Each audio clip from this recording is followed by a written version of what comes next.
Дали Штип ќе стане ново жариште на COVID-19? Денес уште 4 ново заболени текстилни работнички. Фактот дека новите, но и предходните две се од иста конфекција, дополнително го вклучи алармот кај надлежните.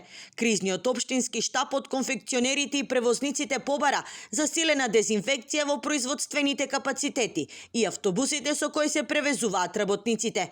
Поради зголемениот број на заболени, конфекцијата е затворена. Разговарав со сопственикот на компанијата, но и со инспекцијските служби кои што ми информираа дека таму е извршен инспекцијски надзор и контрола и е констатирано дека не се прекршени прописите, процедурите за носење на заштитна опрема, но сопственикот ме информираше дека на негова иницијатива ќе ја затвори компанијата во овој нареден период од недела дена доколку биде потребно. Епидемиолозите работат на утврдување на нивните контакти. Сите од среден и висок ризик ќе бидат ставени во изолација.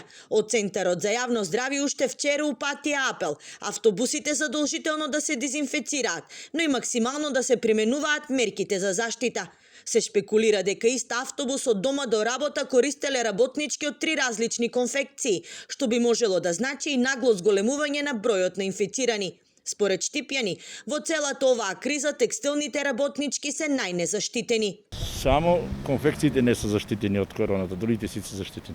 Конфекциите не се прекинале со работа, они се работат нормално, секојдневно. Што ќе бидат заштитени кој у еден автобус 50 души? Што ќе бидат заштитени? Некој дома ќе гние у 4 зида, а некој ќе рмба. А без пари.